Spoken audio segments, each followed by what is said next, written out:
I think Delaware is one of the top teams in our league. I think, they went to the tournament last year. I think Martin does as good of a job as anyone. And I think tonight, I thought our defense really did a good job of setting the tone. I think we tried to trap a couple of their guys. We definitely wanted to try to trap Nelson because he's such a big-time player, and there's not much you can do against him one-on-one. He's even bigger and stronger in person. I watched him in high school a bunch. I talked to his dad some when he transferred, and he's better than I even thought. And then he's a big, strong guard, so he can get anywhere on the floor. So we tried to do some different things to mess with them. But credit to our guys tonight for just staying the course on the defensive end.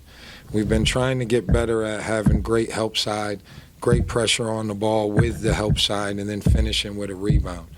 And I thought our guys set the tone last week in North Carolina, both games.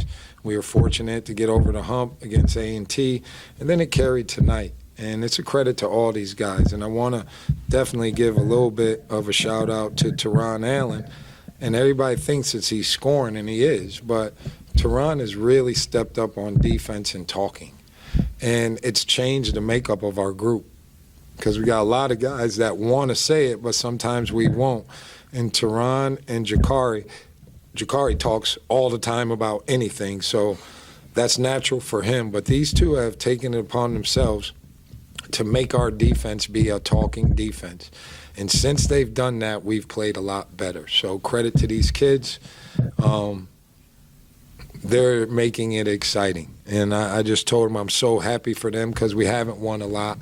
And for us to come in on a night like this and the crowd to be so supportive and everybody coming out, that was one of our bigger crowds even when we were winning all those games. So just credit to the people at Monmouth, who they are as fans. That's why we love it here so much.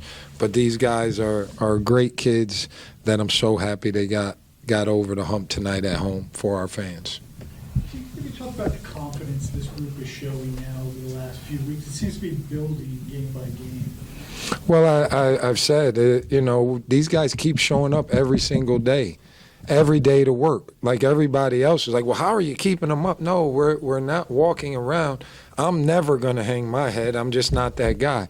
And I talk to these guys about, the Lord puts you through things. Sometimes we always say, thank you, Lord, when we win. And I heard Inky talk about, do you ever say thank you when you're getting put through one of the hardest things you've ever dealt with? I've never been 3 and something, 2 and something, 1 and something like this, and I'm embracing it. And I'm embracing the things that it's doing to my life, making me a better coach. It's making me understand I can't be yelling at these guys all the time. It's making me spend more time with my sons. It's making me slow down and hear all the things my wife is saying to me that when you're in season, you just don't hear that much. So I'm thankful for this tough year because it's making me a better coach and a better man. And I'm thankful for these kids because they haven't hung their heads at all. These guys are fighters, and I told them already we're having a hard practice tomorrow, and they're going to go after each other. The blue team's been whooping the white team. So we're going to go after it again tomorrow, and maybe the blue team should – I almost started them at Wilmington because they was whooping us so much. But white got a couple wins, so we let them remain the starters. Clem, you and Miles, talk about your play inside. You guys have really kind of complemented each other the last few weeks and kind of taken it upon yourselves to kind of control the team. You talk about that process and you guys working together. Mm-hmm. Well, I want to say, just playing with Miles, he's such a big presence in the paint. He makes it a lot easier, there's usually, most of the teams have one big. It's usually, bigger and dominant. But we got, like you said, me and Miles who can work in the paint, so that usually eliminates one of them. So it's either me getting the ball down low or Miles. And if we keep the good spacing, I feel like we can get even better in that. But I really do enjoy playing with him. He makes it way easier just with his presence in the paint. Yeah. Jack, what has this been like for you to kind of see this team rise up? I mean, you might have lost 3 or 4 games your last 3 years at Manasquan. How tough was that, and what is it like now to kind of be coming through the other end? I mean, Coach mentions all the time, like, how much of a competitor he is. I'm the same exact way. Losing has never really been part of my life, and obviously it was really hard in the middle of it, in the beginning of it, and you're not used to just losing. You never really get used to losing. But these guys go into every day, and their mindsets don't change. Like, we all come in, the coaches including, like, we all come in the same way, going hard, being aggressive, just working on what we got to work on to make ourselves better and not worry about everybody else. And we've shown that the last couple of days. We've beaten 2 of the better teams in the conference right now just off of how hard we played. Shots are falling because we're making that extra pass, we're making that extra look, or we're diving on the floor the play before. So it's just, we're all starting to build together, and you know, the losing part of it was definitely struggling. We were struggling for all of us at first, but being able to see these guys come together is awesome. King, at the other end, the cutting and the passing seems very sharp. I think you have more assists than turnovers. 12 assists, 10 turnovers. Yeah. Yes, sir. We did it. Yeah. What does that tell you when you see that on the stat sheet? Well, we've obviously had turnover problems, and I always talk to these guys about turnovers are careless or selfish, and we're not selfish. These kids are not selfish kids. They're good kids. So most of them are careless, and probably bad planning by coach because we go too fast. Okay, these guys are all in new roles this year. I don't care if they were on the team.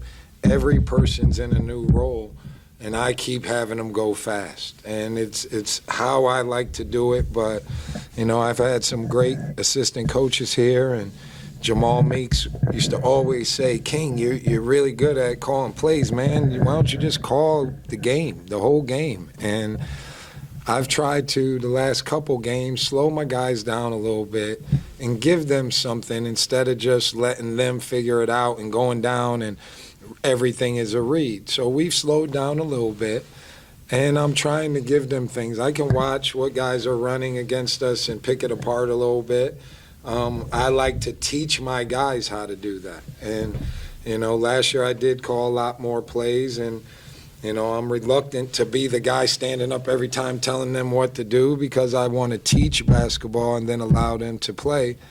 But this group, you know, especially this time of year, we want wins, and if that helps us get wins, I'm just trying to help them a little bit more on offense to get calls, to get these guys the ball in certain spots, get Miles the ball. We got him the ball a bunch tonight. He just happened to miss some. You know, Miles got it in great spots tonight. I think Teron getting the ball in the right spots, running plays for him is giving him a whole nother level of confidence. So it's a change we're trying to make just to slow them down, and then you see the turnovers go down and the assists go up. See this, Coach?